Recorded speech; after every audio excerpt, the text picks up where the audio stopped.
Boa noite. Você me ouve, Serginho? Boa noite, Rodrigo.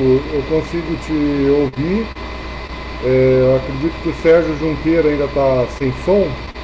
Se você puder ir fazendo uma breve apresentação enquanto o Sérgio Junqueira consegue resolver o problema do som dele.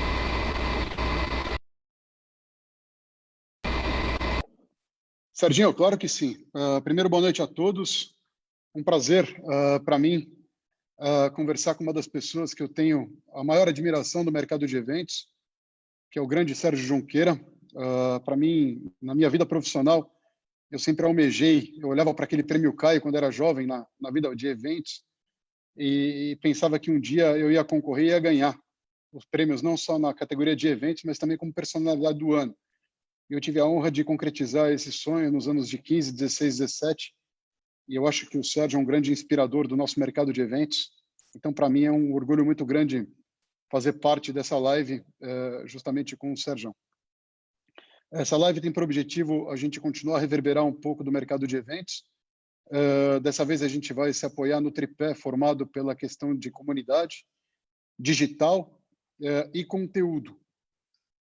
E esse é um pilar são três pilares que para mim significam um pouco do futuro do mercado de eventos. O mercado de eventos ele vem se redesenhando para isso.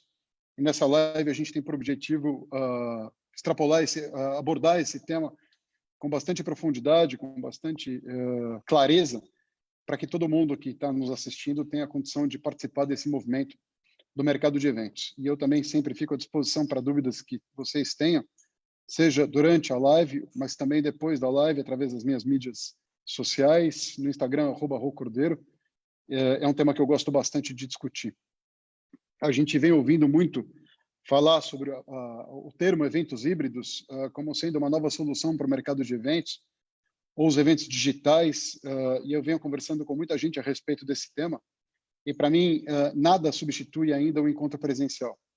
Talvez esse ano seja um ano um pouco mais delicado para realizá-los, os encontros presenciais, então a tecnologia entra e ganha muita força na realização dos eventos, talvez online ou virtuais, e alguns vão ser eventos híbridos, aqueles que acontecem no segundo semestre.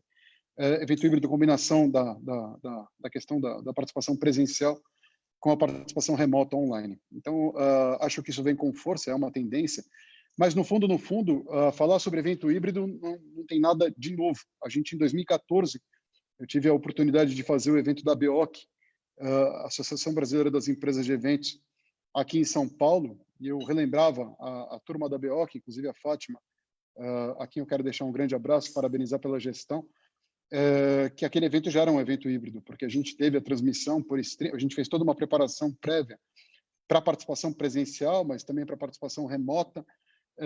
A gente vendeu o ingresso para a participação remota naquela ocasião e fizemos uma transmissão por streaming. As pessoas interagiam conosco pelo aplicativo do evento, as pessoas que participaram online, eles participaram junto com a gente, discutiam em tempo real conosco, mandavam pergunta para os palestrantes pelo aplicativo do evento. Então, tudo isso já estava à disposição desde 2014. Acho que tínhamos algumas barreiras a serem vencidas com relação a esse comportamento dos eventos híbridos, que é a questão do cliente aceitar que o digital chegou para ficar e que ele é um pilar fundamental da construção de um evento. E acho que agora chegou a hora disso de fato acontecer. E é o que vem acontecendo. Então, o que a gente está fazendo agora é aquilo que pelo mercado de eventos já era praticado desde 2014, no mínimo. Quer dizer, eu tenho algumas memórias de datas anteriores também, em que a gente fez eventos similares ao formato do evento híbrido. São tecnologias, não adianta a gente achar que fazer streaming é a solução dos males, porque não é. E, na verdade, a gente pode entrar numa grande confusão se a gente fizer puramente a questão do streaming. Eu acho que, quando a gente fala de digital, a gente fala efetivamente de uma estratégia digital, com indicadores, com KPIs, com uma série de ferramentas que tem que estar convergindo para a entrega de um evento no formato híbrido. Então, acho que esse é o grande ponto. Sérgio, você está conosco? Está me ouvindo agora? Agora sim, Sérgio. Bom, peço desculpas pelos momentos iniciais. Apesar de vários testes, na hora H o meu som não funcionou adequadamente. Faz parte, infelizmente, desse aprendizado de conviver com as várias tecnologias com a qual a gente não convivia tanto até pouco tempo atrás. Eu queria, então, começando do começo, estamos realizando mais um Conecta for Eventos, hoje com o Rodrigo Cordeiro, personalidade que dispensa apresentação, que além de um grande profissional, é um grande amigo, é o curador do For Eventos de 2020. E o que é o Conecta for Eventos? Conecta for Eventos é uma plataforma que a gente está desenvolvendo juntos para nos levar até setembro, que é quando nós vamos realizar o For Eventos físico, nos dias 28 e 29 de setembro. Até lá, nós queremos desenvolver uma comunidade de profissionais do setor de eventos, seja eles gestores, sejam eles agências, sejam eles organizadores de eventos, sejam eles clientes, agências, enfim, fornecedores, cenografia, montadora, todo mundo junto numa mesmo barco, numa mesma plataforma. E que nós vamos estar fazendo diversas atividades no decorrer desses 4, 5 meses que a gente tem pela frente.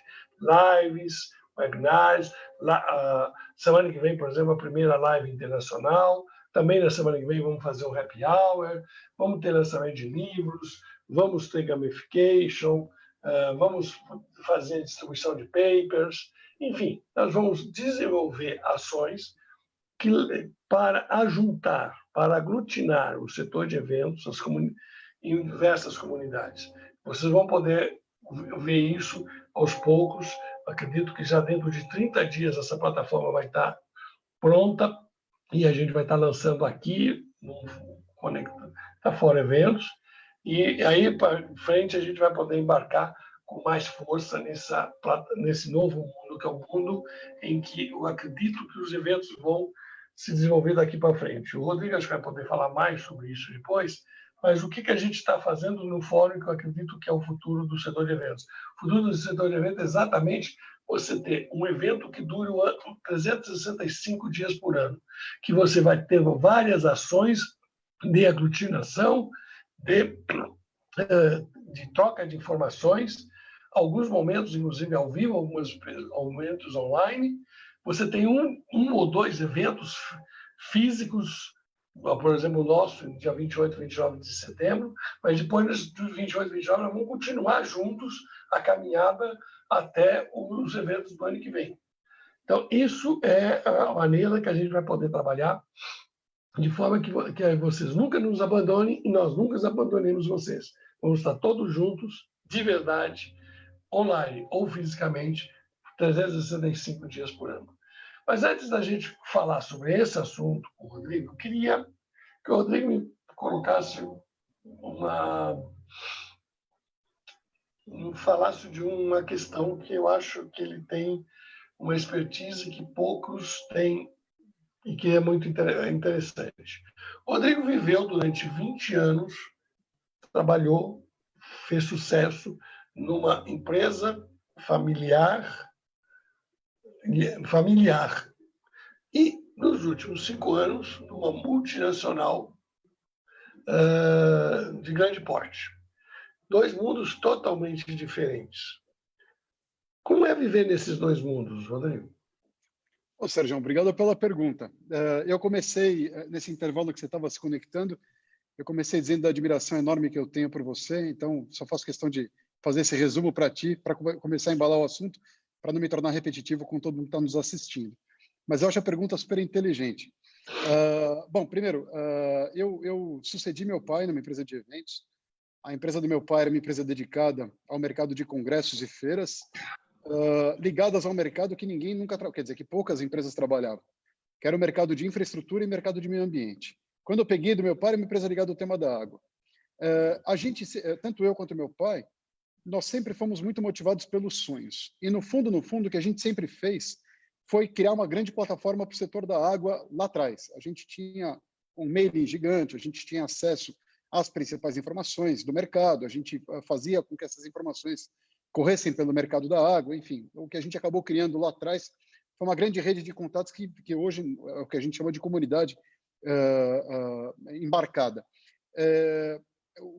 A administração da Aqua, ela era pautada, sim, em número, mas ela tinha uma gestão do que a gente chama de um jogo infinito. A gente tinha o objetivo de transformar a Aqua numa empresa que ela fosse mensurada pelos seus números, sim, mas que nunca os números nos demovessem dos nossos sonhos, nossos objetivos e os nossos propósitos. Então, números para a gente, apesar de super importantes, e tanto eu quanto meu pai sempre fomos muito analíticos, a gente sempre se pautava pela estratégia, pelo propósito que a gente tinha criado o nosso negócio. Então, para a gente, número sempre foi uma consequência de um trabalho que glorificava aquilo que a gente entregava a cada final de ano. Agora, sempre dentro da mesma missão. Entre sacrificar pessoas, sacrificar o negócio ou sacrificar números, a gente sacrificaria os números com toda certeza. Era uma escolha nossa continuarmos dessa forma. Isso fez com que a gente conquistasse alguns mercados e, num certo momento, em 2013, 2012, 2013, a gente tinha grande parte do mercado de infraestrutura e meio ambiente do Brasil, especialmente dos congressos principalmente, mais que feira, mas fazíamos feira também. Meu pai era um cara muito visionário, muito sonhador, e eu acho que essa parte dele sempre me inspirou, mas, acima de tudo, um cara sempre muito justo. Pintou a proposta da MCI comprar a Aqua, no momento foi em 2013, depois repetir em 2014, quando de fato eu fui. Sérgio, a grande razão que me levou a vender a Aqua para a MCI era o meu sonho de aprender, era o meu sonho de estudar.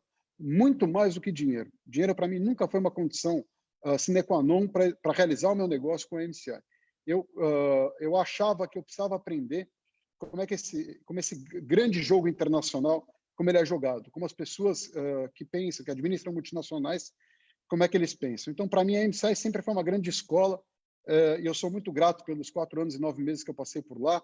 Foram muitos momentos de muita alegria, entregando grandes eventos com grande sucesso, alguns momentos difíceis também, como todo negócio tem, mas, acima de tudo, foi um momento de grande aprendizado. Na MCI, eu aprendi a ser mais analítico, ainda mais do que eu era, mais fundamentado em números ainda, precificar mais as coisas, quer dizer, cuidar mais da questão de controle de custo de hora, enfim, administrar um time gigante. Eu lembro que em 2017 eu cheguei a administrar 150 pessoas, 140 pessoas. Nós tínhamos 60 pessoas no escritório pelo Brasil afora e tínhamos mais 70, 80 no escritório de Brasília, que era o Fórum Mundial da Água. Então, no total, deu 140 pessoas.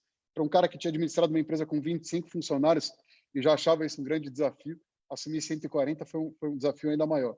Mas eu acho que eu sempre tive uma capacidade de montar times e acho que isso é uma coisa que eu me orgulho muito. Eu tenho certeza que nessa live aqui tem alguns ex-funcionários com quem eu tive a honra de trabalhar desde a época da Aqua, o que eu devo dedicar a eles grande parte do sucesso que eu conquistei na minha vida. Eu nunca fui ninguém sem eles. Eu sempre fui muito grato a esse time que sempre me apoiou. E não só a equipe da Aqua, da MCI, mas muito mais também a questão dos fornecedores, que sempre se dedicaram muito mais do que o normal, simplesmente porque eu talvez tenha uma forma de trabalhar com eles que a gente cria uma empatia muito rápido. Então, eu sou um cara muito grato por todo o tempo que passei pela MCI, mas também pelo tempo da Aqua.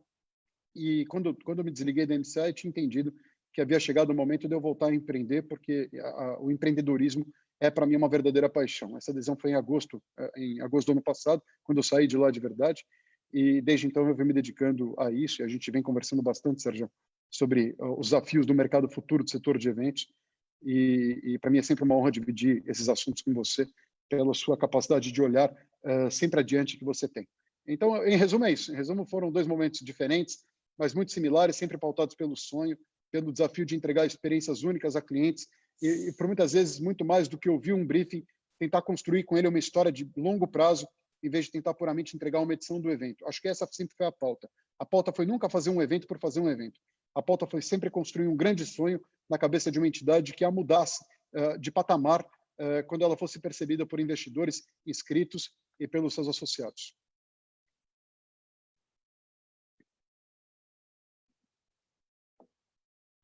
Tá mudo, Sérgio. Você tá mudo. Agora, ok? Você falou dos desafios do futuro. Quais são os desafios do futuro? Como é que você vê esse futuro? E no que o Covid mudou os desafios ou não mudou, na tua opinião? Os grandes Sérgio, desafios. Eu acho que sim. Eu acho que, na verdade, ele vem acelerar um processo. Eu fiz uma live com o pessoal da Bioc do Ceará outro dia a respeito desse assunto. E a primeira pergunta que me foi feita foi: qual é a diferença do evento do passado para o evento do futuro? É uma coisa super simples. O mercado do futuro que a gente sempre almejou é exatamente aquilo que vem se desenhando para agora. E talvez a gente nunca tenha tido a competência de convencer o cliente que era aquilo que a gente deveria entregar, que é muito difícil a gente acreditar que uma entidade, seja ela qual for, de qualquer setor que ela atuar, que ela é capaz de entregar 30, 40 eventos no mesmo ano, pedindo 30, 40 dinheiros para os mesmos patrocinadores. E também tentar contar com que o participante tenha que ter 30, 40 dinheiros ou 20 dinheiros para ele poder participar de 20 eventos, que no fundo são eventos que acontecem num dia, acabam no outro, e o evento não é ativado desde o início, o evento não tem uma campanha para as pessoas que não puderem se fazer presentes, o evento não tem nada remanescente, e o evento é tratado numa vertical. Então, o que nós estamos falando nesse momento é como é que nós vamos horizontalizar tudo que existe dentro do ambiente de um evento. Como é que nós vamos tirar isso de uma vertical e transformar isso numa horizontal. Então, o evento passa a ser exatamente aquilo que você apresentou do fórum.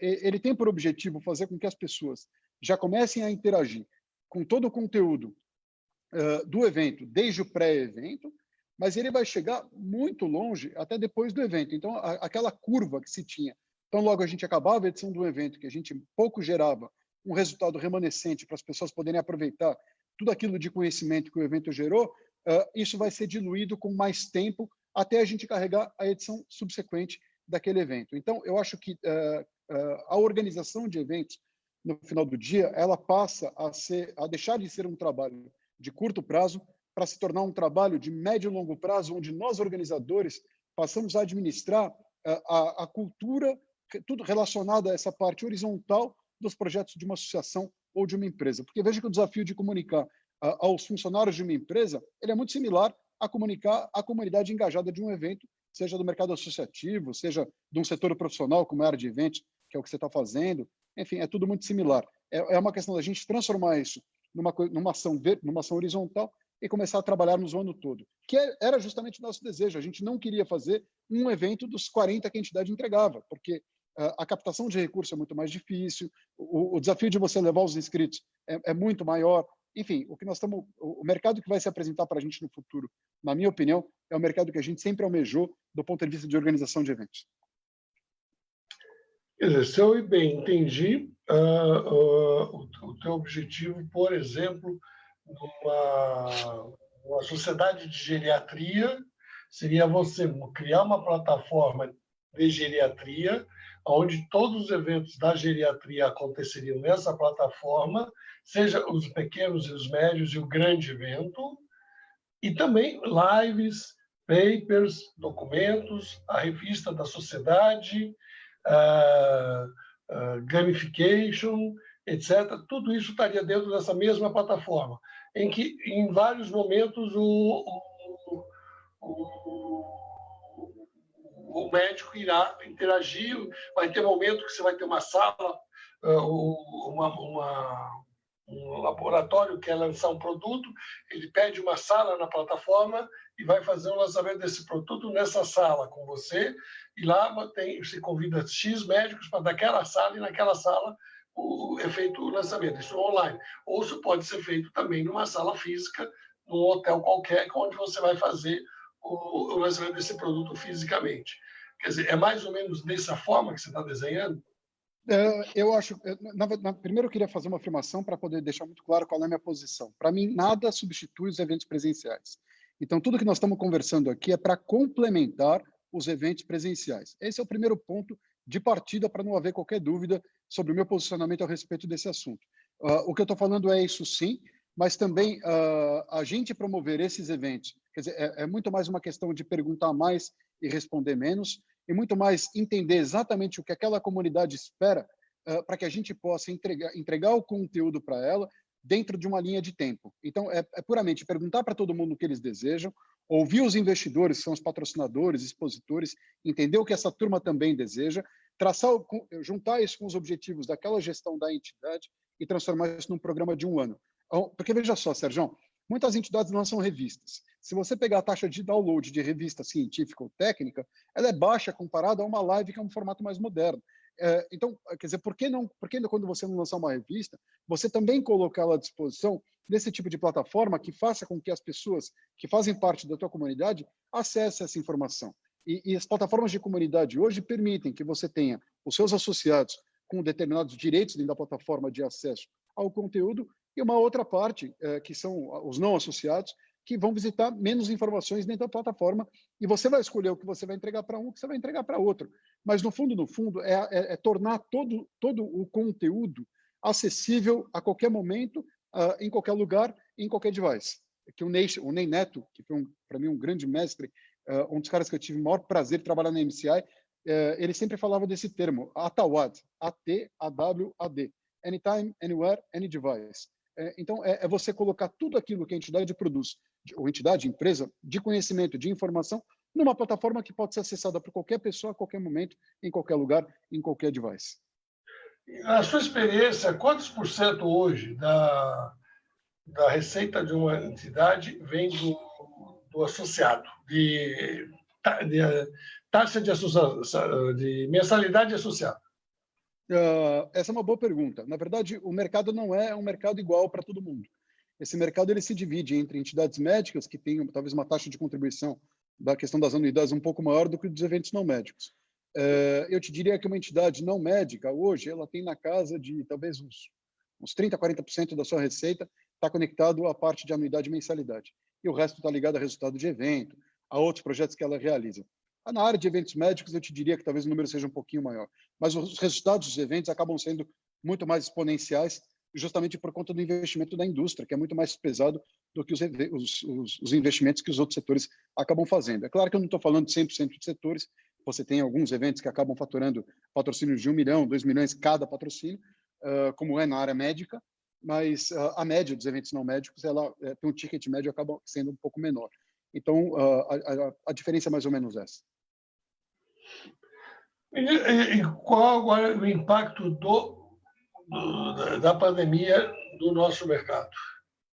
Sérgio, eu vou tentar trabalhar isso sobre 3 horizontes. Tá? O primeiro horizonte, no horizonte da empresa expositora, aquela investidora que é a patrocinadora expositora. Essa empresa vai, primeiro, eu acho que... o primeiro ponto importante de colocar nessa conversa, Sérgio, é que nós temos que entender que nem todos os setores foram severamente impactados pelo Covid. Alguns setores estão acontecendo de uma maneira brilhante, em especial o agronegócio, enfim, você tem alguns setores da economia que rodam muito bem, obrigado. Portanto, que tem uma tendência muito grande de continuarem a entregar resultados tremendos. Então, esse é um primeiro ponto que acho que vale a pena dizer.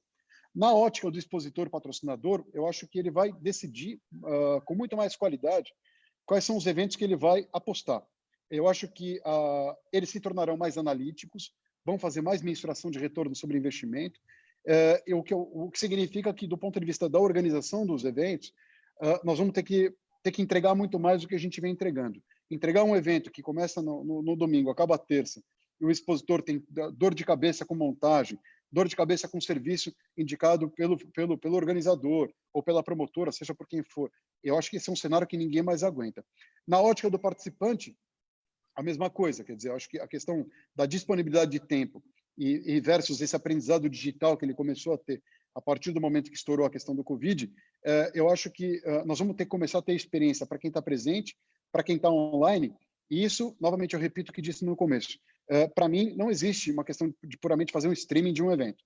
Existe, sim, a concepção de uma estratégia digital que desemboca num streaming que vai ser transmitido para uma série de pessoas. Mas a mudança de mercado é gigante. Eu acho que a principal mudança de mercado que tem que acontecer é uma mudança de mindset. É não entender essa questão como uma grande crise, apesar dela ser, Sérgio, mas sim começar a procurar quais são todas as oportunidades que estão se abrindo nesse mercado que nunca foram parecidas com o que está acontecendo agora. Então, por exemplo, lives de sertanejos que estão estourando, ou de qualquer outro artista no Brasil e no mundo que estão estourando, se a gente começar a encontrar a mão certa, do influenciador certo, para fazer uma live com ele, que tem um potencial de arrecadação gigante, e fazer um evento digital, um evento presencial, um evento híbrido, se a gente começar a acertar a mão e começar a mudar um pouco a questão dos players, né, Sérgio? O mundo de eventos hoje, o contratante não é puramente mais a empresa ou a associação ou o governo ou os outros grupos. Você tem hoje influenciadores, você tem a questão da promoção e criação de eventos, então você tem cidades que estão criando muitos eventos e estão se beneficiando demais de uma política que os leve a isso. Então, eu acho que tem outros olhares, a gente precisa começar a abrir mais o olho. Se a gente colocar a cabeça na crise e entender que quarentena é férias, nós estamos indo para o caminho errado. Quarentena é a melhor oportunidade para você se estudar o mercado que você quer trabalhar e alinhar o seu propósito de vida com aquilo que seus clientes querem fazer. Para mim, essa é a primeira grande resposta do desafio no horizonte futuro que tem para o mercado de eventos. Nós estamos no Instagram, nós estamos com a Leila Bueno, que, aliás, vai ser a nossa convidada de quarta-feira da semana que vem. E também no Instagram temos uma pergunta. Mas antes eu queria perguntar para você, você trouxe sua bola de cristal, Rodrigo? Eu não quero trabalhar com futurologia, eu odeio futurologia. Mas... E a pergunta é, você acha que os eventos presenciais voltam em 2020 ou somente no próximo ano? Então eu quero saber se você trouxe a bola de cristal. Sérgio, eu não trabalho com futurologia, cara. Eu não gosto de futurologia. Acho que a questão do Covid é uma questão muito sensível para começar a tentar prever alguma coisa. O que eu acho que o setor de eventos como um todo tem que considerar, quando for tomar uma decisão de eventos em 2020 ou em 2021, é que até agora existe uma imposição do governo para que nós fiquemos parados. Quando eles disserem pode ir, nós vamos ter que entender quais são, primeiro, as regras sanitárias que vão ser colocadas até para a gente poder ver qual é o real impacto naquilo que a gente faz, quais são os tamanhos dos eventos que a gente vai poder fazer. Mas eu acho que, acima de tudo, qual é o tamanho da ressaca social que nós vamos ter depois de tudo isso? Para mim, vai existir uma ressaca social. É o fato de eu, que estou trancado com a minha mãe aqui dentro da minha casa há quase 40 dias, até que ponto eu vou me dispor a sair, participar de um evento, depois encontrá-la novamente, sendo que isso pode ter uma tendência de matar toda a quarentena que eu fiz na minha casa, puramente porque eu vou participar de um evento, eu vou num happy hour, coisa do tipo. Então, eu acho que existe uma questão de comportamento humano para o futuro que a gente não sabe qual é a resposta ainda. E qualquer coisa que a gente fale agora é chute. O que se sabe é que, fora do Brasil, as notícias que a gente vem lendo dizem que a retomada das empresas vão começar a permitir viagem, daí por diante, ou até mesmo voltar ao escritório lá para julho, agosto, coisa do tipo. Então, eu acho que o segundo semestre de 20, ele não está definido ainda. Nós vamos ter que entender à medida que os dados comecem a aparecer para a gente poder estudar e tomar uma atitude um pouco mais concreta. Acho hoje seria futurologia, e essa eu não vou me habilitar a responder, não. Realmente é bastante difícil. A gente tem participado de muitas reuniões sobre o assunto, e a primeira coisa que a gente tem que entender, até um detalhe, quer dizer, os eventos hoje estão proibidos, mas, por exemplo, os hotéis estão abertos. Não houve nenhuma proibição de frequência de hotel. E, no entanto, nenhum hotel está funcionando. Por quê? Porque o público não foi lá. Como é aquele que o Rodrigo colocou, é a ressaca. Ninguém quer ir no hotel. Não precisou o governo fechar. Ao contrário, o governo está incentivando, vamos lá, só que ninguém vai. Então, a mesma coisa vai acontecer no dia que abrir os eventos. Por isso, a gente está trabalhando bastante em vários comitês e comissões, think tanks, etc., para a gente criar protocolos esses que vão gerar segurança para o participante do evento, e a partir daí nós temos que vender a confiança. Então, você tem que primeiro criar os protocolos, todo mundo procurar, tem que respeitar. Quem não respeitar tem que ser punido, porque nós temos que... a segurança, como eu disse, a mantra hoje é: a vida é mais importante do que o resto. Também a vida vai continuar sendo mais importante. Isso é uma das coisas que nós temos que entender. Isso tem que mudar no nosso mindset. A vida é mais importante, a natureza é mais importante, que até pouco tempo atrás as pessoas não achavam a água tão importante, a natureza tão importante, e muita gente deletava isso, e a natureza veio aí para cobrar, falar: não, nós é que comandamos, porque o vírus faz parte dessa natureza.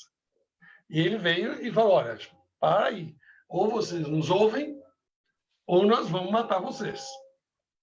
É isso. E nós vamos ter que ouvir. E aí nós temos que aprender. Quer dizer, se nós tivermos um fornecedor, eu não acredito nessa baboseira toda, esse fornecedor não poderá trabalhar conosco, porque se ele tem esse pensamento, não funciona. Porque realmente nós temos que fazer quase como uma ordem unida. Segurança é o item número 1, é prioritário. É absolutamente prioritário. Porque e não é porque só porque a gente quer, é principalmente que sem isso nós não vamos ter a confiança do nosso visitante. E sem a confiança do nosso visitante, nós não temos evento. Concordo 100%. Mas acho que, além da ressaca social que a gente estava falando, existe a ressaca financeira também. Alguns setores, inclusive o nosso, foi duramente impactado por toda essa crise. Quer dizer, a forma com que esses setores vão retomar, ainda esse quadro não está desenhado ainda. Quer dizer, existe uma série de fatores que têm que ser ponderados para decidir qual é o tamanho da ressaca financeira e econômica que vai pintar aí pela frente para alguns setores da economia que tinham seus eventos programados para o segundo semestre. Então, eu acho, como eu te disse no começo, acho que tentar falar alguma coisa hoje é futurologia. A questão do cenário político do Brasil também é uma coisa preocupante.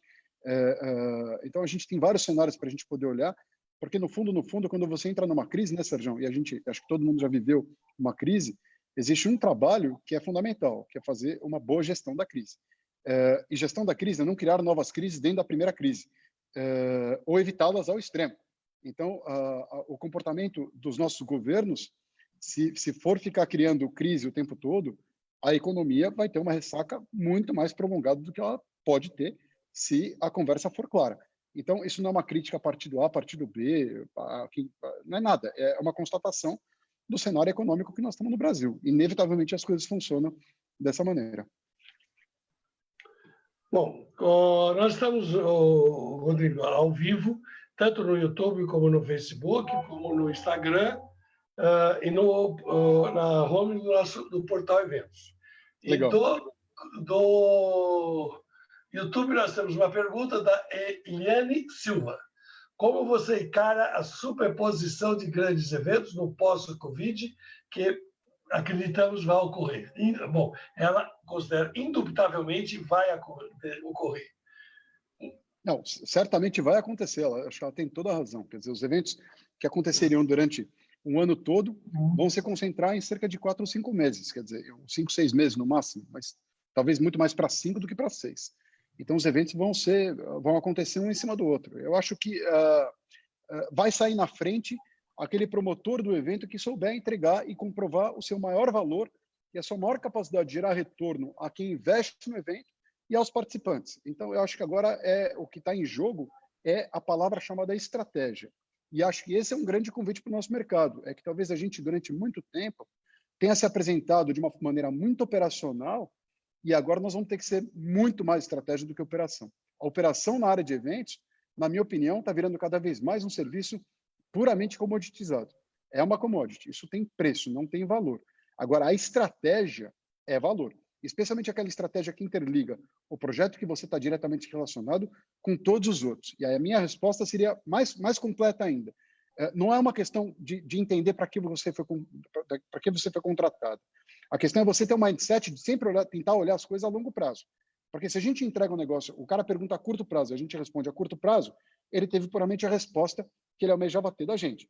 Mas se a gente começa a entregar um horizonte de longo prazo, interligando os projetos que ele mesmo está criando, porque a gente é capaz de estudar tudo isso e entregar isso com a máxima eficiência, certamente pode ser que ele evite uma concorrência no futuro para trabalhar com a gente, que já estamos passos na frente, olhando pelo futuro da marca dele, sem termos sido convidado para isso. Então, toda vez que eu fiz isso na minha vida profissional, eu posso dizer para vocês que a conversão que eu tive foi de 100% dos negócios. Quando eu provei para as entidades e para as empresas para quem trabalhei, que eu entendia muito mais do business, sobre a ótica dos eventos, é claro, não dá para entender sobre tudo o tempo todo, mas que eu conseguia interligar uma coisa com a outra, que eu conseguia transformar o que eles precisavam num projeto de longo prazo, o nível de fidelização que eu tive sempre foi muito grande. Eu estava conversando hoje à tarde e relembrando que na época da Aqua, a primeira pessoa que eu contratei para vender eventos para a Aqua, primeira pessoa, foi em 2012, para vocês terem uma ideia. Eu comecei a Aqua como dono em 2006. De 6 a 12, eu dava conta de atender aquilo que eu tinha de carteira pelas recomendações que eu tinha para o meu negócio. De 12 a 14 que a gente começou a prospectar alguns eventos para fora de setores que nos interessavam atuar para fechar a área de infraestrutura e meio ambiente. Mas aquilo fazia parte de uma estratégia para fechar o setor e, de uma certa maneira, sermos os organizadores de quase todos os eventos mais relevantes desses dois setores que eu falei. Então, para mim, significa olhar a longo prazo, apesar de ser solicitado a curto prazo, um desafio mental é entender e propor ao cliente muito mais do que aquilo que ele está pensando.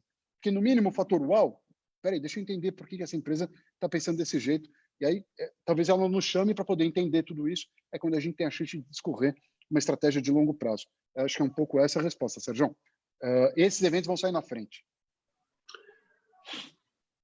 Do Facebook, a Ormene Dornelles, grande Ormene, ela vem com um comentário. Agora, alguns segmentos que eram mais existentes já estão voltando e já estão adotando o híbrido como obrigatório.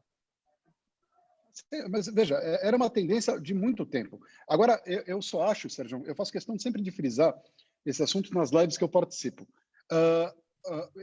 Você me permite projetar uma tela, Sérgio? Deixa eu prometer. Eu fiz um slidezinho aqui. Eu vou projetar para a gente poder discutir nessa mesma conversa. Espera aí. Segura aí. Pessoal do Instagram, às vezes a tela atrapalha um pouco a visualização para vocês. A gente pede desculpa, tá? Mas a gente...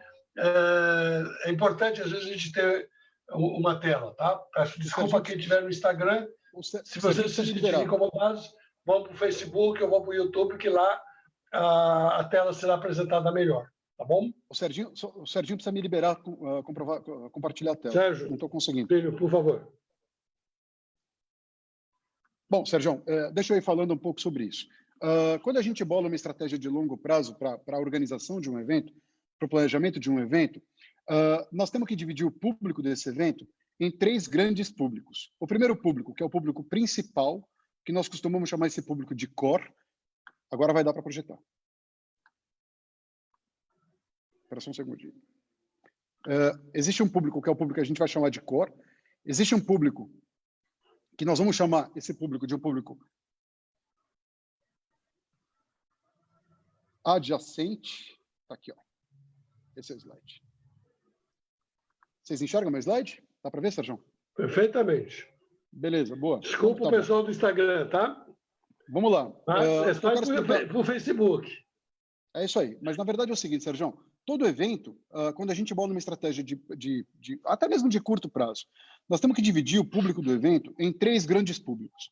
Um público que é o público core do evento, quer dizer, é o público principal do evento, a quem o evento se destina. Essas pessoas, na minha opinião, eles devem estar presentes. Nós não temos como fazer um evento onde esses caras não estão presentes. É quem a indústria quer encontrar, é quem o promotor se propõe a reunir. Portanto, aqui está o público que tem que estar presente no evento. Então, para mim, a estratégia de você ativar um público presencial e online são estratégias totalmente diferentes. Você precisa saber quem você quer no teu evento online, que não são as mesmas pessoas do teu evento presencial. E se você não induzir a comunicação para que isso aconteça, existe um risco muito grande das pessoas que poderiam estar presentes simplesmente não participarem do evento e vão para o formato online. E aí, o evento online começa a representar um risco para a edição presencial. Já o público adjacente são representantes de setores adjacentes aos temas do evento, que podem estar presentes, mas que é aceitável que estejam online. Então, vou dar um exemplo. A gente pode falar sobre a cardiologia. A cardio tem uma relação muito forte com a neurologia, por exemplo.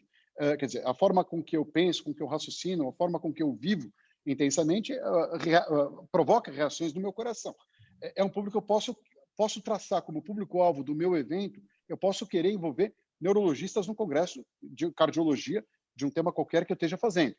É um público totalmente possível de eu conseguir atrair.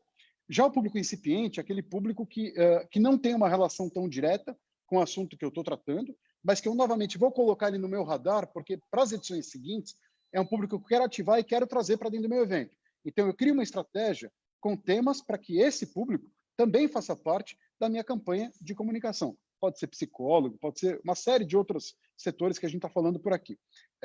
Então, veja, aqui nós vamos começar a dividir os 3 públicos e nós vamos começar a traçar campanhas para os 3 públicos de uma maneira diferente. Até a entrega da informação tem que ser uma coisa diferente. Qual é o objetivo nosso enquanto promotores de eventos? É fazer com que o público adjacente da edição atual vire público core na edição seguinte. Que o público incipiente desta edição vire o público adjacente na edição seguinte. Então, que a gente vá subindo a categoria dos participantes para que a gente possa ter cada vez mais inscritos de diferentes áreas, porque isto combina com a estratégia de ativação de público-alvo que eu desenhei para o meu evento. Então, todo evento deve partir da estratificação de público-alvo para poder saber com que campanha ele chega em cada público, quem ele quer presente e o que ele precisa poder fazer para levar aquele público para dentro do evento. E qual que ele aceita que seja uma participação online, uma participação remota. Que são estratégias, como eu disse, 100% diferentes da estratégia primeira que eu estava dizendo. Então, deixa eu só apresentar mais um slide, Sérgio, que eu mato a questão dos slides. Rodrigo, volta no slide um pouquinho. Claro. Cada um desses públicos seriam uma ou mais comunidades, dentro daquele conceito que você vai trabalhar durante o ano inteiro. São pessoas que eu quero trazer para a minha comunidade, entende? Eu tenho uma comunidade, normalmente quando você for criar uma comunidade, você vai ativar primeiro o grupo core, é o normal. Mas você tem que precisar traçar na tua cabeça quem é o teu público adjacente, que você vai querer embarcar na sua plataforma num segundo momento. E logo depois, já pensando em quem é o seu incipiente. O incipiente normalmente é aquele grupo de pessoas que eu tenho alguns patrocinadores num evento que não saem 100% satisfeitos porque eu não tenho certo público-alvo do meu evento. Costuma ser o adjacente ou o incipiente. Então, quando eu começo a criar um horizonte para esses caras virem e eles se percebem dentro da minha estratégia de comunicação, eles têm uma tendência de querer pertencer a essa plataforma. Então, é justamente disso que eu estou falando. Tá? Próximo slide. É isso aqui, ó. Aqui é um evento sobre contabilidade. Quando a gente faz um evento de contabilidade, aqui é um exemplo que eu tenho dado em algumas palestras. Vamos lá. Aqui está todo o ecossistema da contabilidade. quem é que move essa cadeia produtiva da contabilidade? Quem é que move de verdade? É essa casinha aqui, ó, das empresas e indústrias. Aqui está a Nestlé, está a Ambev, está a Coca, são os contadores das empresas que decidem os investimentos que fazem. CFOs, grupo de contabilidade, enfim, esse grupo que cuida da parte financeira das empresas. A real é a seguinte, quer fazer um congresso de contabilidade bem feito, é levar este público para o evento. Porque com este público dentro do evento, você certamente vai levar o sócio da empresa de auditoria e controladoria e vai levar o proprietário e diretor dos escritórios de contabilidade. E, novamente, ao fazer isso, você leva todos os outros públicos que aqui estão representados. Então, tudo na vida, Sérgio, é uma questão de estratégia. Quem é que tem que estar lá para que eu possa levar todo mundo dentro do meu evento? Essa é a pergunta. Mas não é puramente uma questão de fazer o que eu chamo de estratificação de público-alvo ou ativação para o público-alvo, é perguntar o seguinte, como é que cada público vai ser ativado? Porque não adianta eu comunicar para o dono da empresa, para o CFO da Nestlé, que eu vou fazer um evento de contabilidade, ele já vai se sentir atraído. Ele não vai se sentir atraído se eu não conseguir convencê-lo de que este evento de contabilidade é o que ele tem que participar. Então, a comunicação tem que ser uma comunicação muito dirigida. Desculpa. A segunda pergunta é a seguinte, como é que eu vou me comunicar com quem eu quero que vá ao evento? E a terceira pergunta, como é que eu vou me comunicar com quem não vai participar do evento, mas que eu quero fazer uma ativação digital para ele? Aí, para mim, tudo começa a ter fundamento. E colocar tudo isso aqui à disposição num conteúdo em qualquer momento, em qualquer lugar, any device, em qualquer aparelho, e sempre pensando que o horizonte da gente é criar esse nó, criar esse emaranhado de públicos que faz com que um evento tenha a mais profunda qualidade. E para acabar a parte de slide, só para ir para esse slide aqui, Sérgio, se me permite, rapidinho.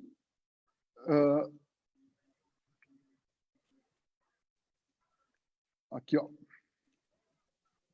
Opa, pulou, desculpa. Mas para dizer o seguinte, ativação digital é uma combinação de tecnologias. Então, significa se tornar analógico desde o primeiro momento.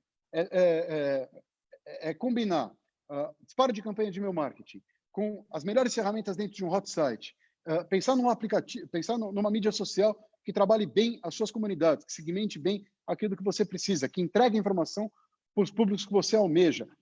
O desafio da ativação digital é não pensar em uma tecnologia, é saber fazer um combo usando o melhor que cada tecnologia tem para poder oferecer.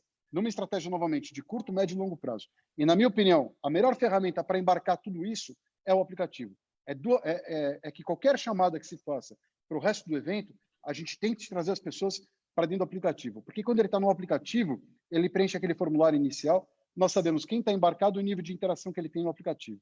E aí a gente começa a dominar o jogo. Enquanto a gente está numa campanha um pouco mais site, e-mail marketing, a nossa capacidade de interagir em tempo real, provocando reação do nosso público, ela é infinitamente menor. Então, para mim, o aplicativo deve ser o centro de tudo. Bom, nós temos 2 comentários e uma pergunta. Todos do Facebook. Paulo Passos Filho. Boa, Rodrigo. O híbrido vem somar e não substituir. Em verdade, seja dita, já existe há muito tempo. Comentário do Paulo Ventura. Vamos ter que ler sobre esses caras sanitaristas do Brasil.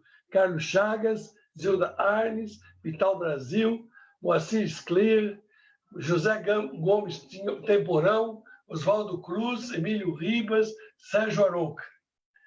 Boa. Deixa eu só... Sérgio, posso pegar a palavra aí para dizer o seguinte? Primeiro, um abraço para os 2 Paulos. São pessoas fantásticas que enobrecem o nosso mercado. Mas, em cima do que o Paulo Ventura acabou de dizer, eu acho que nós, enquanto profissionais de um mercado tão transversal como é o setor de eventos, nós temos que ser estudiosos. A gente não pode entender mais que evento é ciência humana, Sérgio. Evento é ciência exata. Evento tem coerência a partir dos números e a partir dos rastros que se faz durante a construção do evento. O digital nada mais serve do que para colocar ingredientes para que você possa medir com muito mais antecedência aquilo que você vai realizar em X tempo. Então, toda ativação digital, no fundo, é para você trazer mais gente para dentro. Agora, se você não souber analisar se o público que você está impactando com a sua comunicação é o público que, de fato, você almeja, nós temos um grande problema de organização de eventos vindo por aí. Pode ser que o evento seja fracassado porque o evento não foi estudado. As bases não foram interligadas. Então, não adianta fazer uma campanha de e-mail marketing, por exemplo, onde a gente convida as pessoas para expor, para participar da exposição. E se a gente não olhar o site e tentar entender quantas pessoas clicaram no menu exposição do site. É uma chamada super evidente, mas o cruzamento dessas informações é o que o digital nos permite voar muito mais longe. E eu acho que aí está o grande lugar que a gente tem que ir. A Vanessa Chiarelli, que até pouco tempo estava na Cielo. Rodrigo, ótimo ponto sobre a ressaca social. Acredito que podemos ajudar as companhias a ter um olhar mais humano. Você também entende que eventos, híbridos ou não, é um canal forte de comunicação corporativa? Eu acho que sim. Eu acho que é completamente um excelente canal de comunicação corporativa, mas eu acho que um desafio corporativo que as empresas vão ter é como é que elas se comunicam com o seu público daqui adiante. E eu acho que todas as empresas que falarem que se comunicam por grupo de WhatsApp estão passos atrás do que a comunicação corporativa do futuro. Marcelo Lúcio da Silva, a partir do momento em que melhoramos a experiência da parte online de um evento híbrido, tornando-a mais interessante, como fazer para que o público que era presencial não migre para o online? Estratégia digital assertiva. É você fazer com que as pessoas encontrem o seu público. Primeiro, pergunte a eles o seguinte: o que você quer no evento? Quem é que você quer encontrar no evento? Quais são os palestrantes que você gostaria de ver? E quais são as empresas que você quer encontrar? Aí você vai fazer toda a campanha para você poder provar para essa pessoa que no teu evento você vai ter esse grupo.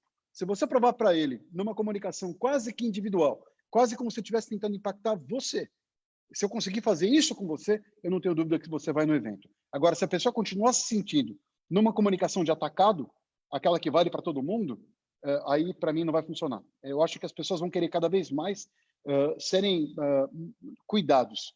Acho que a palavra não é mimados, é cuidados. A gente vai querer saber que está todo mundo pensando naquilo que o Rodrigo deseja fazer dentro de um evento, e não mais puramente inteiro o Rodrigo dentro do evento, assim como cada um de vocês que nos assistem pelos diversos canais. Bom, agora eu vou fazer um comentário meu. Por favor, disso que está falando. Inclusive, vai ser um spoiler de uma palestra que eu estou preparando para segunda-feira. No Mais T Brasil, quem quiser assistir, segunda-feira às 18 horas, vai estar eu, Elza Sumori, Aristides, pela Prata Curi, Jorge Medauar, Edmundo Monteiro e Raimundo Pérez. Muito bem, o que eu vejo é o seguinte: o teletrabalho veio para ficar e cada vez as empresas vão adotar o teletrabalho e quem puder trabalhar em casa vai trabalhar em casa aqui para frente. Isso vai causar economia para as empresas que vai ter escritórios menores, transporte, tempo de deslocamento, uma série de coisas. Então, o teletrabalho me parece que veio para ficar. As reuniões online também vieram para ficar. Quer dizer, sempre você vai fazer várias reuniões online. Isso, para mim, vai criar uma ânsia, porque você vai estar trabalhando tanto tempo dentro da sua casa. Quer dizer, nós vamos continuar de quarentena, de uma certa forma, porque nós vamos continuar em trabalho, continuar fazendo as reuniões aqui dentro de casa. Mas nós somos seres sociais. Nós queremos interagir, queremos encontrar com as pessoas, olhar no olho no olho. Então, eu acho que, nesse sentido, os eventos vão ser cada vez mais importantes, porque é aquela hora que você sai daquele seu dia a dia em casa e vai para um evento. Porque hoje você tem, até hoje não, no período que eu chamo AC, antes do Covid, você tinha toda a turma do seu trabalho. Quer dizer, você estava na inicial, eram 4 andares, você interagia com um monte de gente, você recebia um monte de fornecedores, você fazia um monte de reunião. Então, praticamente, quando você ia para um evento, você continuava fazendo aquilo que você já fazia no seu dia a dia. Com o teletrabalho e as reuniões online, o evento vai ser o diferencial. É a hora que você encontra face a face as pessoas. O que você acha? Sérgio, eu acho que um primeiro comportamento que nós vamos ter depois que sair dessa quarentena é uma individualização das relações de trabalho. Eu acho que não adianta achar que o Rodrigo e o Sérgio, trabalhando na mesma empresa, que eu e você temos que entrar às 9 horas da manhã e sair às 18. Porque talvez você tenha um perfil de trabalhar à noite e eu já acordo muito cedo. Eu começo minha vida por volta de umas 5h30, 6 horas da manhã, eu já estou em pé. Então, o seu rendimento acontece num certo horário e o meu no outro horário. Eu acho que as relações das empresas cujos líderes entenderem todo esse novo comportamento que vem por aí, vão dialogar mais para entender como é que a pessoa rende mais. Se ela rende mais em casa, se ela rende mais dentro do escritório, se ela rende mais das 10 da manhã até as 7 da noite, se ele rende mais das 2 da tarde até 10, e isto vai formar uma nova relação profissional entre as pessoas e as empresas. Acho que é tentar atender a expectativa do funcionário, do colaborador, entender o quão ele é relevante dentro do seu negócio. A gente já sabe que as pessoas são importantes. Quando a gente trabalha com organização de eventos, ou grande parte das empresas de serviço, o que a gente vende é hora de equipe. Portanto, o que a gente tem de ativo são os funcionários. Então, quanto melhor for administrada essa relação patrão-empregado, patrão-funcionário, mais dialogada ela for, melhor vai ser o que vem por aí. E, neste sentido, eu acho, sim, Sérgio, que vem uma humanização das relações que a gente tem falado, né, sobre a questão da humanização. Mas eu acho que as relações vão ser um pouco mais individuais. Eu acho que não dá mais para ter soluções de atacado que vale para um, vale para 500.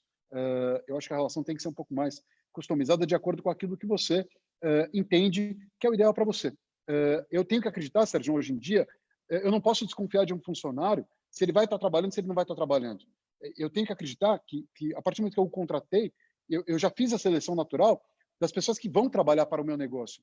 E aí, a meta que ele vai ter para poder cumprir é que tem que ser bem administrada. Então, para mim, mudam os KPIs, muda a humanização das relações profissionais, especialmente na forma de lidar com o trabalho, essa relação patrão-empregado, mas eu acho que você tem toda a razão, os escritórios vão ficar menores, até porque depois dessa crise ninguém volta igual, a gente vai voltar diferente, a gente vai entender que dava para fazer algumas reuniões que eram presenciais, a sala de reunião não pode ser a dona de um negócio a ser feito ou não ser feito. Quer dizer, eu não tinha sala de reunião numa empresa, por isso eu cancelo a reunião. Entende o que eu estou dizendo? Não é ela que manda. O que manda é a preponderância do negócio que eu vou fazer. Aí não importa quantas que vão para o digital, quantas vão para o presencial. Agora, eu reafirmo o que disse, tá? E o que o Paulo Passos também falou. Eventos presenciais não vão morrer. Você também acabou de reafirmar. E talvez, se a gente souber montar isso com tudo com uma boa estratégia, minha opinião é que os eventos presenciais vão bombar, porque a qualidade da discussão de uma comunidade já engajada, ela é comprovadamente melhor do que uma comunidade que vai começar a se engajar durante o evento. Uma coisa é eu preparar os temas do evento durante 6 meses, entrego o conteúdo depois. A outra coisa é eu jogar 2.000 pessoas no conteúdo do primeiro dia, sem qualquer tipo de preparação. O nível da qualidade da discussão já vai ser muito maior se eu preparei essas pessoas no pré-evento. E se eu entreguei um pós para eles, então, esse é outro exemplo, né, Sérgio? Nós estamos aqui com 4 salas simultâneas. O Rodrigo é só uma pessoa, ele só consegue assistir um conteúdo. Perdi uma palestra que eu tinha interesse. Quer dizer, então, vão me condenar ao ponto de eu não conseguir assistir o conteúdo que foi gravado? Quer dizer, não tem sentido. Porque aí o participante online teria uma vantagem. Ele dá uma mudança de canal, ele muda o canal, ele vai para a sala 2, 3, 4. Eu, presencial, só consigo ficar na 1, porque se eu for para 2, eu tenho que me deslocar e eu vou perder tempo nessa caminhada. Então, veja, nós não podemos partir do pressuposto que o participante online pode ter milhões de benefícios a mais do que o participante presencial vai ter. Agora, o que nós temos que entregar para o participante presencial é uma experiência no pré, no durante e no pós muito especial para que ele queira sempre voltar e ficar com a gente. O desafio de atrair um cliente, né, Sérgio? Ele é enorme. Agora, manter um cliente é muito mais barato, é só uma questão de cabeça. Mais um comentário e uma pergunta, ambos do Facebook. Comentário, Helenice Zapparoni. Excelente estratégia para a busca do sucesso, Rodrigo. Parabéns. Pergunta beijo, da Leila. Rô, voltando à questão das ressacas, acrescentaria mais uma. A ressaca do propósito para muitas empresas. Leila, sempre brilhante. Quer dizer, acho que muitas empresas não vão sair dessa crise iguais ao que um dia elas foram e pensaram. Eu acho que a questão da palavra propósito é uma palavra que a gente sempre falou e é uma palavra que sempre soou muito bonitinha. É uma palavra que cola bem em qualquer cenário que a gente use. Mas agora eu acho que o mercado vai separar os eventos que têm propósito, os eventos que não têm propósito. E os eventos que não tiverem propósito, eles vão morrer em pouquíssimo tempo, porque não tem capacidade de investimento nos eventos que não têm a capacidade de entregar aquilo que o expositor e o patrocinador desejam. O que significa isso? Significa que vai ter uma empresa de eventos não pode ficar pensando que a sua melhor estratégia é ter um gerente de projeto, o gerente comercial, vai ter que começar a pensar em experiência do usuário, vai ter que pensar em tecnologia, vai ter que pensar em comunidade, vai ter que pensar em uma série de outras coisas ou assuntos que as empresas ainda não pensaram, ou algumas já pensaram, mas nem todas. Então, o propósito vem para ficar. Concordo 100% com você. Mais um comentário agora do YouTube, Wilson Canova. Obrigado, Rodrigo, por compartilhar informações de alto valor estratégico. E uma pergunta do Instagram, Bruno Ribas. Rodrigo, conhece alguma agência que esteja focada nesse levantamento de dados através de app? Cara, não conheço. Não conheço, mas na verdade, eu também estou em quarentena. Com as pessoas que eu tenho conversado, muitas estão pensando sobre isso. Eu vejo muita agência mudando, sim, o comportamento, tentando entender um pouco mais essa linha do digital, Bruno, mas ainda não vi nenhuma entrega muito concreta a esse respeito. Posso dizer de exemplos nossos. O LAMEC, que a gente fez em 2017, foi um evento que a gente analisava base de dados dia a dia. A gente já tinha uma noção de qual era o tamanho do evento que dava para chegar. Então, assim, veja, o que eu estou falando de informações, dados e números não é nenhum grande milagre, é só uma forma diferente de começar a organização do evento. Não adianta começar a organização de evento achando que a edição passada te traz toda a informação para você construir a edição futura. É muito pelo contrário, na verdade, o primeiro passo talvez seja desconstruir para tentar ver se a gente consegue enxergar a coerência das edições anteriores, para a gente poder seguir a mesma coerência. Porque, veja, talvez a gente seja transitório na vida de uma empresa, na vida de uma entidade. A entidade prevalece, a empresa prevalece. Então, nós temos que entender por que esses dados foram feitos dessa forma. E, olha, posso dizer que, ao desmontar algumas estratégias de eventos, que a gente perguntava, olha, tá bom, qual é o critério de reajuste do valor da inscrição de uma edição para outra? Cara, grande parte dizia 10%. Tá bom, mas 10% significa o quê? Inflação, isso, aquilo? Não, é 10%. Tá bom, mas a inflação foi de 10, você aumenta 10. A inflação é de 2, você também aumenta 10? Veja, é incoerente. Vamos trabalhar desse jeito? Então, eu acho que quando você começa a fazer esse tipo de pergunta, tentando buscar a racionalidade das coisas, aí quando você ganha a verdadeira confiança do teu cliente. Eu acho que esse é o passo que as agências vão ter que começar a pensar e vão ter que ir, não tem jeito. Uma pergunta do Facebook, da Mari Viana, da Biblioteca, uma excelente empresa montadora de estandes e criatividade. Presumo que novos protocolos devem estar sendo pensados para os pavilhões e também para os estandes. De quem é esta responsabilidade? Boa pergunta. Eu acho o seguinte: quanto mais qualquer solução top-down vai ser uma relação, vai provocar reação no mercado, porque o mercado está muito dolorido. Eu acho que quanto mais conversado for, quanto mais conversadas forem essas ações sanitárias que virão por aí, melhor vai ser. E já tem alguns grupos de WhatsApp que estão se propondo a pensar a respeito. O secretário colocou esse assunto num dos grupos e as pessoas já estão discutindo esse assunto para tentar propor alguma coisa. O que eu acho é que essa crise também provocou uma aproximação da política conosco. As pessoas estão mais próximas e mais acessíveis, o que para a gente é um grande passo. Só complementando o que o Rodrigo coloca, por exemplo, amanhã de manhã nós vamos ter uma reunião de uma think tank que a gente foi criada para exatamente discutir. Nós vamos estar com provavelmente 30, 40 pessoas discutindo esses protocolos. Já inclusive foi feito um pré-manual baseado em várias experiências no mundo e no Brasil, e esse pré-manual foi distribuído entre os participantes desse grupo, e amanhã nós vamos estar discutindo, a manhã inteira, protocolos. O entendimento que, pelo menos quando a gente fez a live com o ministro, a gente discutiu com o ministro que fosse feito um comitê de eventos dentro do ministério. Então, o mercado leva os protocolos, o ministério discute com o Ministério da Saúde, com o Ministério da Economia, enfim, com o ministério que tem pertinência com aquela norma, E, a partir daí, aquilo que for federal, o Ministério solta, aquilo que for estadual, o Estado solta, aquilo que for municipal, o municipal volta. Então, os governos têm que fazer a parte deles, dentro do possível, alimentados com informações do mercado e não de teóricos de qualquer coisa, porque se você, dependendo do tipo de exigência de um protocolo, ele pode matar o evento. Quer dizer, tem certas coisas que vai ter que ser analisadas. Mais uma vez, a vida sempre em primeiro lugar. Então, vai ter que analisar. Como é que vai fazer isso aqui?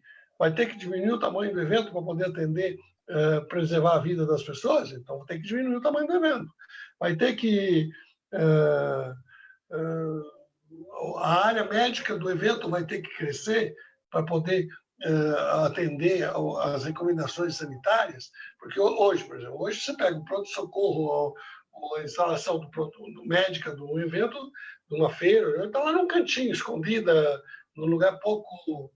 Provavelmente ela vai ter que vir para o receptivo do evento, porque ela é preponderante, ela tem que estar ali mostrando, olha, nós temos uma equipe sanitária que muitas vezes vai ter até que interagir com o público. Dando orientação de uso de máscara, enfim, tudo isso aí vai ter que ser muito discutido. O ideal, que é o que a gente discutiu com o ministro na semana passada, é que isso seja feito com o governo e empresariado trabalhando em duas mãos. Nós informamos, discutimos, vem, vai, volta, de tal forma que quando o protocolo estiver instituído, ele represente não só a vontade do governo, não só do sanitarista, mas também a do mercado. Eu penso, por exemplo, e que eu acho que a maior parte pensa. Não sei o que o Rodrigo pensa. Eu concordo 100%, Sérgio. Acho que esse é o caminho. A gente vai ter alguns elementos novos nos eventos, especialmente uma questão de um consultor que possa nos orientar a respeito do que fazer e do que agir, quer dizer, e como prever, e como tentar antecipar que pessoas que tiverem uma suspeita não entrem no evento, enfim, a questão de distância. Tem uma série de questões a serem pensadas, não só do ponto de vista de quando o cara entra na sala, mas também de quando ele vai começar a visitar os stands. O stand pode ser um grande foco de disseminação, porque as pessoas querem encontrar, quer dizer, o cara está lá fazendo negócio, e você tentar regular a entrada das pessoas nos stands é uma coisa que vai ser um pouco dolorida. Então, existe uma transição de mercado acontecendo que a gente vai precisar olhar como é que tudo isso se comporta, né? A Ana Luísa de Sintra comentou que ia falar aquilo que eu falei. Então, obrigado, Ana. A gente está junto sempre. Bom, nós estamos com 1h06 de live, fora aqueles 5 minutos que eu perdi no início, então nós estamos com 1 hora de live. Não temos mais perguntas. Tenho certeza de que esta live com o Rodrigo foi extremamente construtiva, frutífera. Nós estamos trabalhando juntos para formatar o Fórum Eventos. Nós começamos lá, dentro daquilo, inclusive, que o Rodrigo coloca. Nós, salvo engano, foi janeiro ou fevereiro, nós consultamos o mercado inteiro para poder... Dezembro? Em dezembro, nós fizemos uma consulta para o mercado inteiro para poder saber quais eram as dores do mercado. Recebemos, na época, eu me lembro, 272 pessoas responderam o questionário, recebemos quase 700 insights. O Rodrigo ficou doido para poder a gente juntar isso tudo, virar, e que a gente acabou criando com aqueles insights que a gente recebeu lá em dezembro, a programação que a gente ia oferecer agora no final do mês. Acredito eu que provavelmente vamos ter que fazer uma outra rodada de busca de insights, porque eu tenho a impressão que os insights que a gente recebeu em dezembro já não tem, a maior parte deles não tem mais validade não, né, Rodrigo? Sérgio, eu acho que aí pode cair o primeiro mito das pessoas, né? Será que as pessoas respondem esse tipo de questionário de informar aquilo que eles querem saber? Aí a resposta, 270 pessoas responderam num grupo de 300 e poucas pessoas que o Sérgio disparou. Então, veja, as pessoas respondem. Quanto mais eu puder brifar o Sérgio daquilo que eu quero assistir no evento dele, mais ele vai poder montar o evento que eu quero. Se todo mundo fizer o mesmo, as pessoas têm todo interesse em participar desse processo. É puramente uma questão de se propor a ouvir mais do que falar. Aquele pressuposto antigo de que 5 pessoas de uma comissão organizadora ou científica conseguem montar a programação de que 5.000 pessoas que vão participar do evento querem assistir, é uma premissa totalmente desequilibrada, não funciona mais. Dos 16 painéis que a gente teria agora no final do mês, 12 vieram desses insights. Total. 4 foram coisas que a gente continuou, os seminários do Prêmio Caio, o Mice Power, tinha mais um, e a palavra aberta, que eram as pessoas que poderiam se candidatar a fazer palestra. Então, esses 4 não vieram de lá. Os outros 12 foram praticamente, nasceram daqueles insights. Chegou mais uma pergunta aqui. Boa noite, Sérgio e Rodrigo. Veio do Instagram. Essa pergunta, a pessoa não se identificou, mas é do Joinville Convention Bureau. Esses procedimentos precisam ser discutidos e definidos antes da liberação dos eventos, pois isso implica na organização e na estrutura do evento. Eu queria até complementar o que ele falou. Eu entendo, inclusive, que a parte estratégica do evento vai ser muito importante, mas nesse momento de retomada do processo, a parte operacional vai ter que ser muito cobrada e muito experiência, porque as mudanças de protocolo e a operação desses protocolos vai exigir que como eu diria, não dá para amador fazer. Aí vai ter que ser empresa profissional, empresa experiente, cara calejado, que ele vai pegar esses protocolos e saber fazer desse protocolo, que teoricamente é um limão, uma limonada.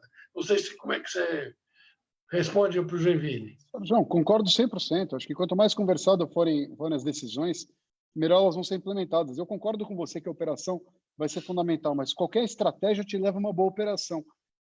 Agora, o inverso não é verdade. Uma boa operação não te leva a uma boa estratégia. Então, o ponto que eu estava dizendo da estratégia é no momento que você concebe. Agora, no momento que você executa, a perfeição operacional também faz parte do cenário. E ainda assim, acho que as pessoas estão muito mais humanas hoje em dia. Eu já fiz algumas lives que, de repente, aparece minha filha do lado da live. Era uma coisa que a gente não concebia. Acho que a tua esposa está aparecendo de vez em quando lá atrás. É minha mãe. Tua mãe? Não, eu sou divorciado. É minha mãe que estava passando ali atrás. Mas hoje em dia a gente tolera isso. A gente tolera que as pessoas passem filho, que também cumprimentem, que também brincam. Quer dizer, essa parte ficou um pouco mais descontraída. Mas para voltar para a resposta original, eu acho que quanto mais conversado, quanto mais rápido forem definidas essas regras, mais o evento do setor de eventos tem a ganhar. Porque a gente vai poder saber em que regra que nós vamos ter que trabalhar os eventos do segundo semestre. A pergunta agora veio aqui é do Jorge, de Joinville. Tem um comentário aqui que eu gostaria muito de ouvir você. É do Fernando Lumertz. Os melhores protocolos para feiras deverão vir da Alemanha, que já está fazendo o manual de boas práticas. Nós não precisamos fazer nada. Eu acho que a realidade brasileira, eu acho que o comportamento alemão é um comportamento diferente do brasileiro, né? A questão do encostar, do dar a mão, do abraçar, essas coisas todas. Eu acho que, e quando a gente fala de feira, sim, eu concordo, mas esse mercado é tão diverso, esse mercado tem tantas particularidades, tantos outros formatos de eventos, que a gente vai ter que ouvir um pouco de tudo para a gente poder formar a melhor regra, o melhor conjunto de manuais e procedimentos que vão vir por aí. Mas eu concordo com o Fernando, na área de feira, sem dúvida a Alemanha vai sair na frente. A Alemanha vai dar o start, mas realmente nós vamos ter que adaptar para o Brasil, porque realmente a realidade alemã é muito diferente da brasileira, como você colocou, inclusive nas feiras. E agora, o alemão vai cuidar de feira, mas o congresso, convenção, show, etc., o alemão não é o alemão que dita a regra, não. Vai ser. Nós vamos ter que usar a nossa realidade. Porque, do contrário, tem coisas que nós continuamos fazendo no Brasil que a Alemanha, os Estados Unidos, a Europa já abandonou há muito tempo. Há muito tempo que não é feito, essa prática não existia mais lá e que continuava sendo praticada no Brasil. Quer dizer, nós vamos ter essa crise, essa pandemia vai nos fazer atualizar e chegar mais perto do que acontecia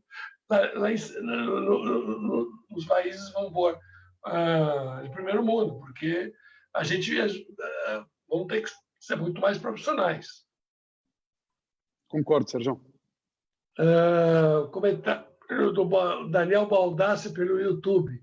Os espaços serão necessários, teriam que ser muito mais amplos. Sim, para esse momento, sim. Talvez menos ocupados com estruturas. E sim que a gente tenha mais espaço para a pessoa poder transitar. Eu concordo também com essa opinião do Daniel. Mas eu acho que é uma tendência. Acho que a questão de a gente fazer as pessoas se encontrarem, eu acho que a capacidade criativa dos promotores é fazer com que essas comunidades se encontrem dentro do evento. E para mim nem tudo é palestra, nem tudo é feira. Talvez haja algum formato que possa trazer alguma sensualidade para atingir o público-alvo que você almeja atingir. Então, para mim, não é tudo palestra, não é tudo feira. Tem uma série de outras combinações e elementos que a gente deve colocar num evento, o que significa, basicamente, deixar da gente pensar nas verticais do MICE, pensando que tudo isso representa a tal da festivalização. Começar a festivalizar um pouco mais os eventos, para que a gente possa promover as atividades de acordo com o interesse do público-alvo que a gente quer, seja ele o core, o adjacente ou o incipiente. Rodrigo, quero agradecer muito a tua participação. Estamos com 1h10 de live, uma live extremamente profícua, e vamos agora que cada um para o seu... Vamos continuar em casa, porque na realidade a regra ainda é continuar em casa. Eu, pelo menos, vou ficar, pelo jeito, mais algum tempo do que outros na plateia, e a saída para a rua também vai ser etária. Enquanto os mais jovens começam a sair, os mais velhos são os últimos a sair. Então, eu vou estar lá na última fila para sair, mas vamos sair um momento e vamos fazer muita coisa boa. Eu espero encontrar todos vocês a semana que vem, na terça-feira, para a live com o Marcelo Flores, um grande profissional, que eu acho que também não vou fazer a apresentação aqui agora. Na quarta-feira, na live com a Leila Shukov. Na quinta-feira, na live com a Shana Shukov, que é uma das maiores organizadoras de eventos dos Estados Unidos, premiada palestrante dos Estados Unidos, que vai falar, inclusive um dos temas que ela vai colocar, meu Rodrigo, como captar patrocínios para lives, para eventos digitais. Legal, ótimo. É uma questão que a gente às vezes tem muita dúvida, como é que você capta patrocínios do patrocínio. Estou me alertando aqui que eu falei o nome errado, que eu falei Leila Shukov, é Shana Shukov, para não misturar. Leila Bueno e o Ricardo Bueno, aliás, é para corrigir bem claro. Na terça-feira, Marcelo Flores. Na quarta-feira, Leila e Ricardo Bueno. E na quinta-feira, a Shana Shukov. E na sexta-feira, nós vamos fazer um happy hour. Legal. Esse happy hour, com música, quem está organizando a parte musical, ele é o grande amigo do Rodrigo, que é o Ney Neto, que é um grande organizador de musical, junto com a Bruna, que é a esposa dele, vai estar fazendo, e nesse happy hour, nós já vamos se preparando, a gente vai procurar, dentro do que for possível, que quem puder faça doações para os nossos freelas. Então, nós vamos ter um local para vocês poderem comprar cestas básicas para a gente poder ajudar quem não está hoje com maior dificuldade para poder sobreviver. Então, a semana que vem, uma semana cheia, de terça a sexta, nós vamos estar juntos, espero. E também convido vocês para a live às 18 horas do Mais T Brasil, em que estaremos eu, Ari, Elza, Raimundo Pérez, Edmundo e Jorginho Medawar. Então, eu estarei no ar de segunda a sexta, e o Rodrigo eu espero encontrar todos esses dias. Um abraço para você. Se você quiser fazer o uso da palavra para terminar. Posso sim, Sérgio. Primeiro eu queria agradecer a você novamente pela live, agradecer a todo mundo que ficou conosco durante todo esse tempo. Eu acho que isso torna as pessoas que buscam qualificação no momento em que todo o mercado está retraído, são as pessoas que, na minha opinião, têm um lugar ao sol quando esse mercado inteiro retomar. Eu acho que esse mercado é formado por pessoas que são incríveis, E eu acho que e talvez isso tenha sempre me engrandecido, é o fato de sempre ter conseguido olhar para o lado e encontrar grandes amigos, que são grandes pessoas e que são grandes profissionais. O profissional de evento, ele é, sem dúvida, um ser humano destacado, com competências múltiplas que nos fazem diferentes de grande parte das outras profissões. A nossa capacidade de emocionar, a nossa capacidade de despertar a razão, a nossa capacidade de tentar criar sentimentos no momento em que eles precisam ser criados, eu acho que é uma coisa única. Eu tenho a honra de ter você como meu amigo, Sérgio, por toda a inspiração que você traz ao mercado. Boa parte dessas pessoas que estavam na live são pessoas que eu conheço, que eu gosto, com quem eu convivo, com quem eu converso, ex-funcionários, pessoas com quem trabalhei, fornecedores.